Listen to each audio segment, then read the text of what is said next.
Assalamualaikum warahmatullahi wabarakatuh. Dear Miss Rizky Firdaus Fasmadiana, SE, MSM. As the lecturer of leadership course, I am Hauranjani as the moderator who will guide the presentation. The member of the group to return, Alia Putri Syakira, Angel Octaviana, Hauranjani, Natasha Septi Arlinda, which will discuss leadership and conflict in organization.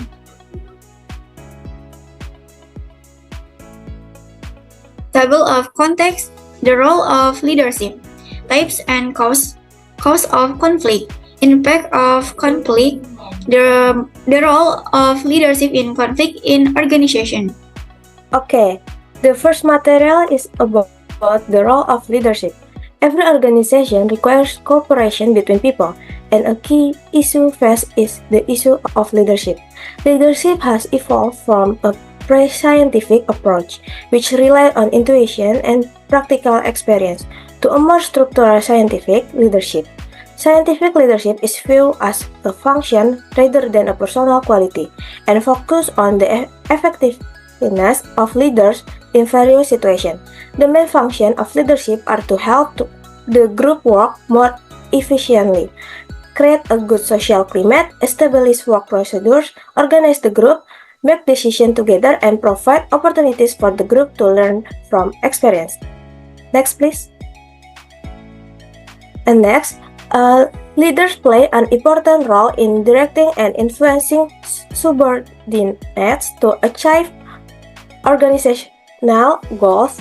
Leadership style greatly influence organizational effectiveness and performance. Leadership is understood as the interaction between the leader and the group, with the leader as the driving force.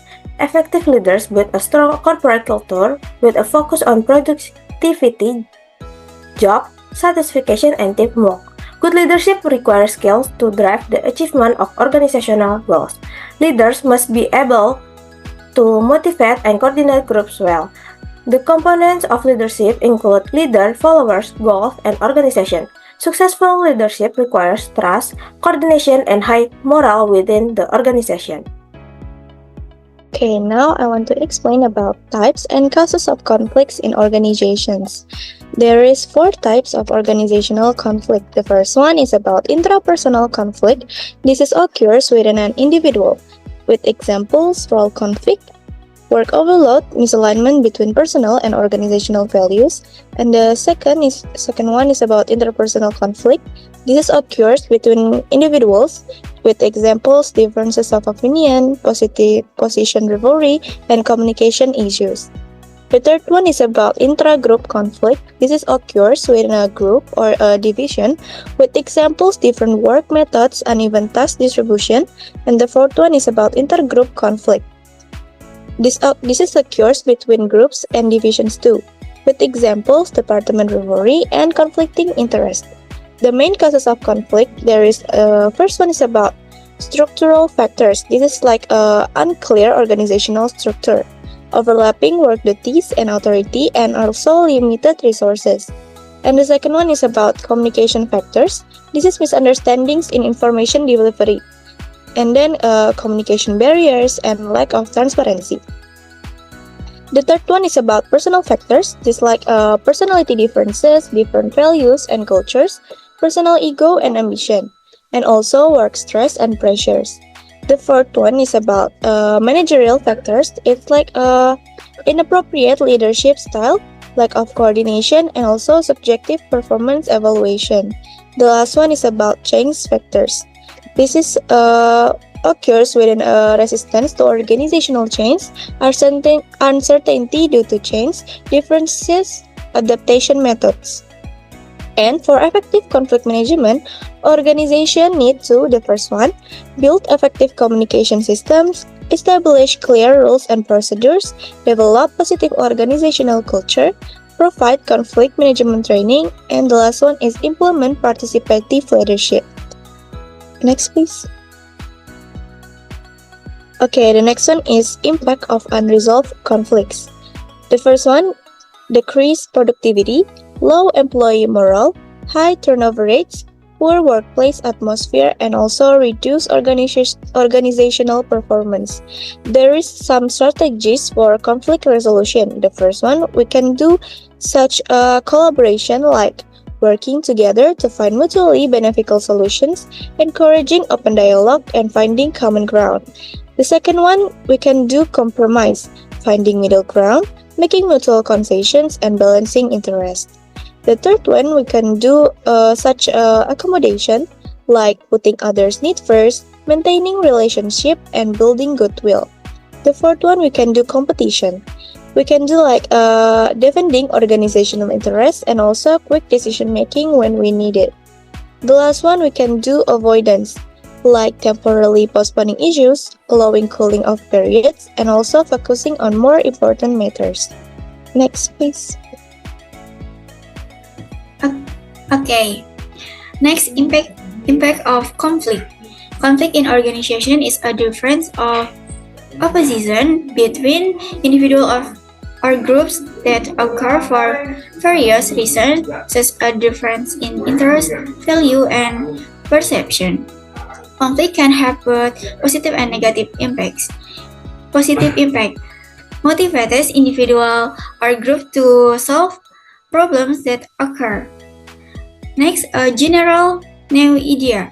Different is opinion and viewpoint lead to new idea. Next, improves work ethic. Competitive between members increase work ethic and productivity. Next, negative impact. Decrease productivity. Poorly managed conflict can disrupt workflow and reduce productivity. Next, stress and tension. Prolonged conflict can cause stress and tension among employees. Next, a negative work environment. Protective conflict can create a disharmonious and less conducive work environment. Next slide. Okay, in the next slide, there is the role of leadership in conflict in organization. The first one is leader view conflict from an objective perspective. As someone who has a leadership role, attitudes and perspective in viewing conflicts that occur are important things for a leader to do. When there is a problem in an organization, the first step a leader takes is to look at it from an objective perspective. Leaders can measure and see the starting points of conflict. Leaders can use strong evidence to solve problems. With the available evidence, leaders can analyze the root of the problem. Second is leader communicate openly and act neutrally. A leader must avoid personal feelings in resolving conflicts that occur in an organization. This is to avoid leaders blaming only one party. A wise leader will communicate openly and listen to various perspectives from the parties that cause conflict. Communication can be done as a medium in solving problems. In communication, all parties must provide reason and opinions regarding the emergence of conflict between the parties in conflict.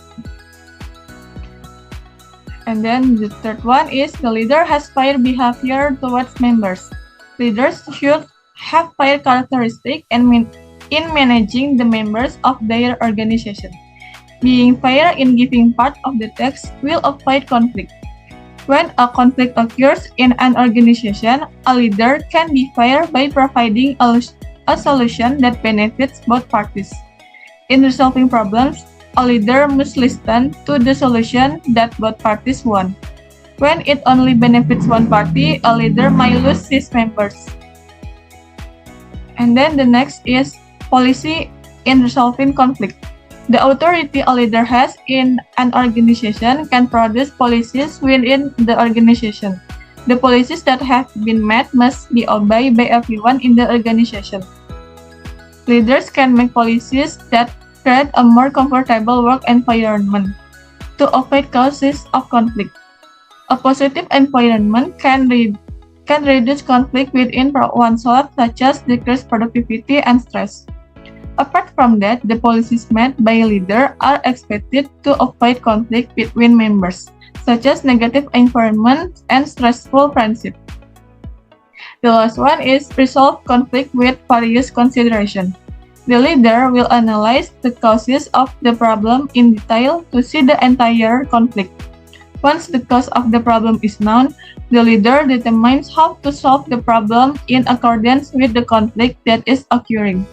In providing a solution, a leader must implement the solution. The solution given by a leader needs to be evaluated to measure improvements in conflict resolution. The right solution will determine the members' performance. It can be concluded a leader has an important role when facing conflict in an organization.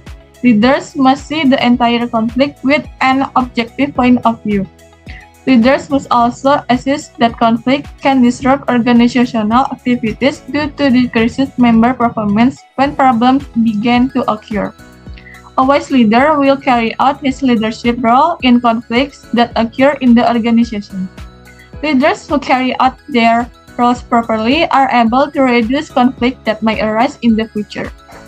Okay, so the conclusion about our material is, in an organizational context, leadership plays a vital role in managing and conflict, which is inevitable in organizational dynamics.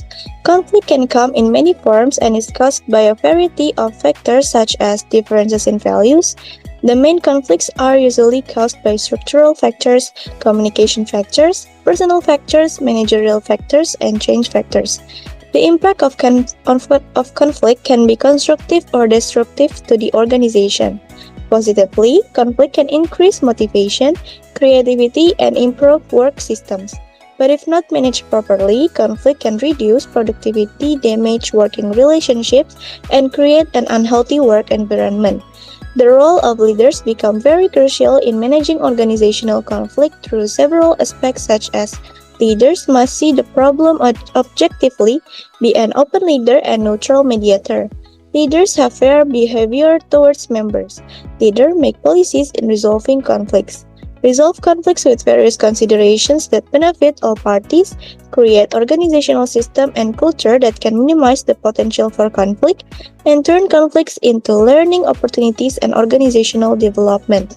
Thus, the effectiveness of leadership in managing conflict will determine whether the conflict will be a positive catalyst for organizational progress or even become an obstacle to achieving organizational goals.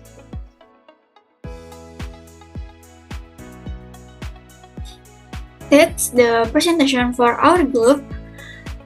Hopefully, what we have said is useful for all of us. Thank you.